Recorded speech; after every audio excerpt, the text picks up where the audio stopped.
if it is not you, they will go find it somewhere else. They may still love on you and buy your stuff and love learning from you, but they will forever be more deeply connected to a different brand because that brand was able to figure it out and bring them together live because people crave it. How are entrepreneurs like us daring bravely to build a stage, ditch the sweatpants, and step up to the mic? How do we create our own transformative events so we can get our message out into the world in a bigger way that's not only profitable, but it's actually something we can be proud of? That's the question. And the answers are inside this podcast. My name is Sarah Pfeiffer. Welcome to Green Room Central. I hear so many big name influencers say that events are the least profitable thing that they do in their business, yet they keep doing them. So what gives? Well, I'm going to break it down for you. We're going to talk about how to be long-term thinkers about events. Because what if the short-term gain, the direct attribution of doing an event and making sales wasn't all there was? And I think that that's a lens that we need to try on and see if we can get comfortable with. Because what if there was so much more to producing events in our businesses than making in-event sales? Okay? I know you're thinking, Sarah, well, I don't want to lose money. That's not why I'm doing this. We're not a charity. And I feel you. And I totally agree. I'm not here to lose money any more than you are. But let's talk about how there is a very real long game to starting and scaling events in your business. I remember going to my very first personal development event. It's almost 6 years ago now. And being in that room and not knowing that my life was about to change, not knowing that it was going to kick off massive transformation. I mean, in under 12 months, I had left my corporate career of over 16 years and I moved across the country out of the Midwest to the Pacific Northwest, crazy big things, and started a business. And none of that would have been possible if I hadn't gone to an event. And now forever, I connect that transformation that was kicked off with the host of the event, the business that hosted the event. And I forever feel, I don't know if indebted is the word, or like fan is the right word, or perhaps even like connoisseur of the brand, but there's a connection that is not broken, and I do not foresee any breaking of that connection in the very near or forever future. And what I mean by that is I'm kind of like a ride or die for this brand now. Like whatever it is that they have for sale, I'm game to buy it. And like whatever the Kool-Aid is, like give it all to me. I'm here for it. And I think it's because there's magic in the room. When you create a live event experience for your community, you build that know, like, or love and trust factor with them because the intimacy is so much greater than in a digital space. And, you know, and I'm talking in terms of social media and email because I know that this magic can happen in a virtual room just like it can in an in-person room. And I think that the building of long-term relationships happens when we are together, synchronous learning, ideally in person, can also happen virtually, but that you're really building long-term relationships and you may not see an ROI immediately. Did I buy anything at that first event other than perhaps a sweatshirt? Not a huge ROI there, right? Probably still lost money on me, to be frank. because the ticket price was quite low. So, but over the long term, bought bought courses, hired them to speak at an event, bought books, referred them to other friends and peers and businesses. I mean, the list goes on. And we're still inside of 6 years. I can't imagine what the lifetime ROI is. So what I think the first thing that I want you to get anchored in here is that an event is a very key piece of building lifetime customer value that is higher than it would have otherwise been without an event. You're building brand loyalty, you're building trust, you're building an emotional connection. And I truly believe that that happens when we're together live. And it's very, very, very hard, unless you're a pop icon, to create that without being together live. So that's number one. It really believing that, and I know you can come up with an example right now while we're hanging out together here of you being at an event live and now forever feeling connected at a much deeper level to that brand. Can you come up with one right now? Is something bubbling up for you? And I hope that you can then see and translate that into your own business and brand and how that will play out over the long term to increase the overall lifetime value of each of your customers. I think the second thing that I would want you to know is that when you start hosting events, you become the go-to in your niche for events of that type. And if you don't fill that space, someone else will for your community. Your community wants to get together, to network, to learn new things live, away from the distractions of the rest of their life. And they want it to be you who gathers them. But if it's not you, they will go find it somewhere else. I'll repeat that because that is so important to let sink in. If it is not you, they will go find it somewhere else. They may still love on you and buy your stuff and love learning from you, but they will forever be more deeply connected to a different brand because that brand was able to figure it out and bring them together live because people crave it.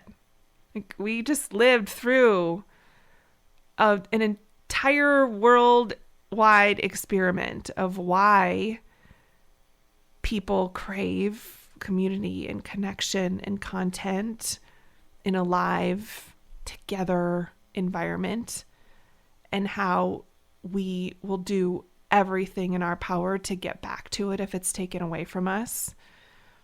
And so just know, like, if it's not you, it will be somebody else that fills that gap. And I don't want that to happen. For your brand, I want it to be you. And so what do you need to figure out in order for your community members to be able to gather together live?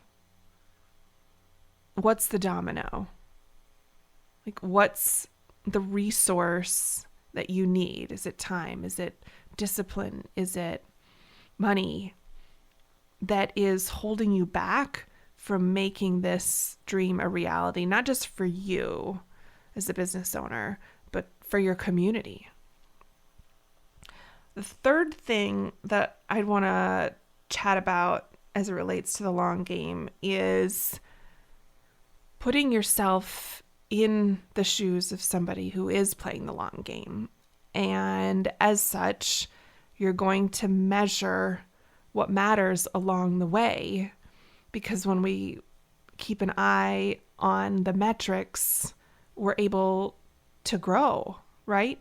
It happens in every other aspect of your business, whether it's social media engagement stats or podcast downloads or funnel sales, conversion metrics. Like what we measure, we're able to grow. And so let's, from the outset, have the mindset that we're in it to win it. This is a long game. And so we're going to measure all the things from the outset in a way that we can compare event over event over event. So we can start to spot trends, so we can start to make minor adjustments here and there to continue to evolve, grow, get better. We're building a machine, right? And I know there's so much more magic to it than that. But when you think about it as building a machine that you're going to scale, you're going to make more of, you're going to repeat, I think that lens informs our decisions in a really special way.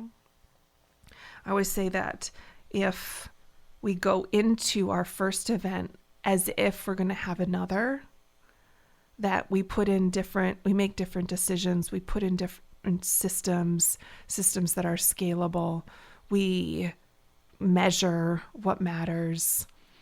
And all of that is really important when you're playing the long game, because it helps you see and imagine where you could go and be watching the progress along the way. And while having that conversation about measurement, I also want you to know that when we're playing the long game, we might not be able to tie back every little bit of ROI in a direct attribution kind of way.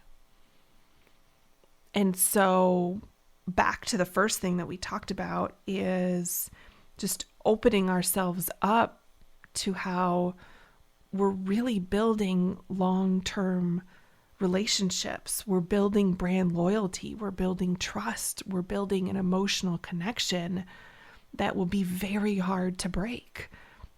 And that will pay off over the long term. But I think if we're short-sighted and we think that the only benefit of hosting an event is the amount of dollars made from the in-event sales and how that compares to what we invested in that event, I think it's so short-sighted.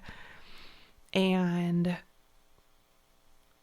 I don't think that every major influencer hosts events and is shouting from the rooftops that it's the least profitable thing they do, yet they are still doing it.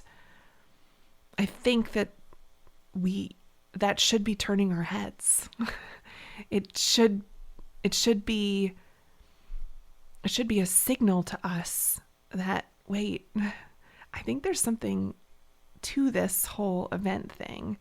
And maybe it's more than how many butts are in seats and how many dollars are made.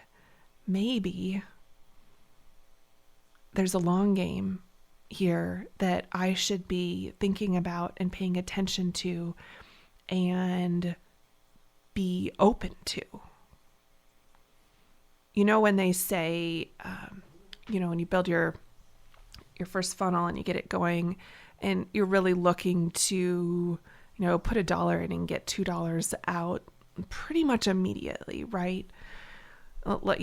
Within the first maybe it's the first day or the first week or the first 30 days. But as you get more established, you're able to extend that return on investment window.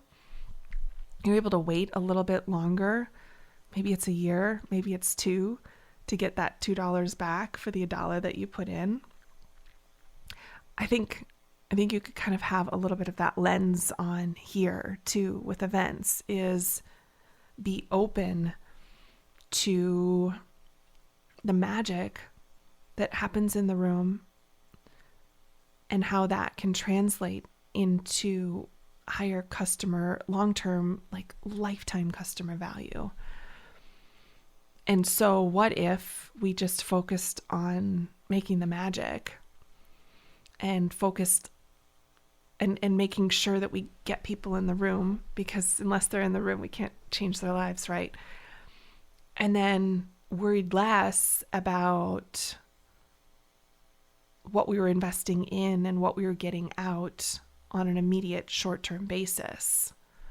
What if we focused on the service and trusted that it would all play out over the long term in a way that served both our business and the community? What if? I hope this conversation is leaving you feeling like you're ready to get into the game of events, even if you were worried about, am I going to make enough money? And perhaps if you're already in the game, it's leaving you feeling like, I want to up my game. I really want to step up into a place of service, give my guests the best experience that they've ever had at a live event.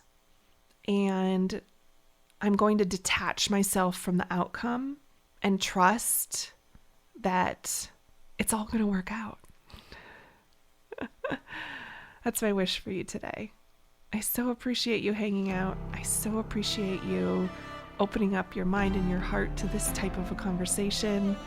If questions came up, drop them into my DMs over on Instagram, and I'll help you brainstorm.